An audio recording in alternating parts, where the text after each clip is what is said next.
This is one of those you might want to take your time to listen through the whole video. Now, most Americans are very deficient in magnesium. Official data is upwards to almost 50%. I believe the true number is more so around 70% because of how we eat, of course, the stress, the medications, all of these things leach magnesium out of the body.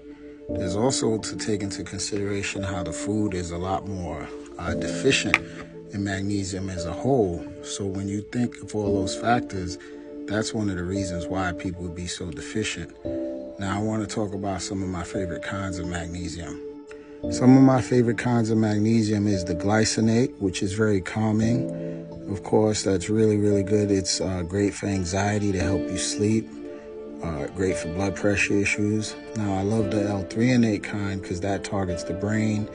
It's been researched for things like depression, brain fog.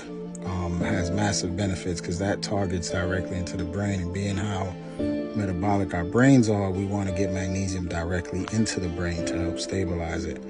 My other favorite source of magnesium, of course, is from whole foods.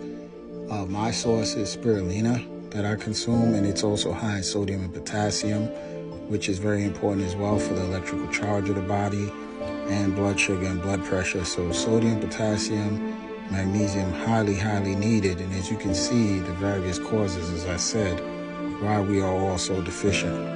Magnesium deficiency, of course, within adults is associated with various chronic conditions that most people have today. The high blood pressure, heart disease, type 2 diabetes, osteoporosis. Most of us are getting enough calcium in our diet, but just not enough magnesium. And also when you're deficient, you're more likely to have gastrointestinal issues, alcohol dependence. Remember, certain medications like diuretics will make us magnesium deficient. If you're a coffee drinker, coffee leaches magnesium out of the body. Now check out the books and the work of Dr. Caroline Dean. She has amazing information. One of my favorite books, The Magnesium Miracle. Tons and tons of information all about magnesium. Over 3,000 body processes. They say 300, is more like 3,000. That's what I've seen in research. So it's very, very important to keep our magnesium saturated within the body, because nobody is deficient in any pharmaceutical compounds. That's just the brainwashing of how they solve problems. But I can guarantee you, or how they allege it, they're going to solve your problem. But I can guarantee you, and it's well documented, when you're deficient enough in certain things, health issues can occur. And magnesium is one of them. And I'll give you an example. Now, everybody, when we're highly stressed, we have a different burn rate of what minerals or vitamins we use up.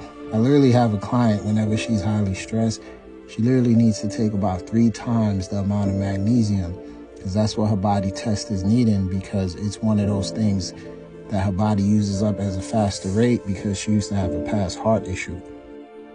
And now keep in mind, of course, the daily recommended RDA for it is doesn't account for things like that. It doesn't account for the soil depletion, doesn't account for your particular diet, your stress, your lifestyle. If you're drinking coffee, lots of sugar. So if you really want to know how, for example, you'd have to work with someone who's well-versed in the things that I'm doing, where we can literally test your body. Your body will say how much magnesium it needs daily. And then too, at a higher level, I like to test people to see, okay, how much magnesium you need when you're stressed, because the body will respond differently. We always need more magnesium when we're stressed. One more book mention, the book by Dr. Mark Serkis, Transdermal Magnesium Therapy. It's a great read. And then the key amino acids as well, the amino acid glycine. Now there's magnesium glycinate, but glycine as well has great synergy with magnesium. Super calming for the brain, great for the liver. It's an amino acid found in various foods, plant-based compounds, but that's another thing we get deficient in. So if you really want to get some better sleep, I actually use a little bit of glycine every night before bed. Works great. Tastes like sugar. You technically could use it as a sugar replacement.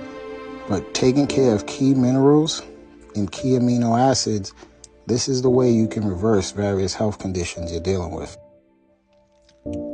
And I'll do another separate video, but what deserves honorable mention, I believe most people are just as deficient in, but it's not spoken about, is the mineral zinc. Zinc has been indicated as well for brain health, for psychiatric issues, but zinc and magnesium, extremely, extremely important.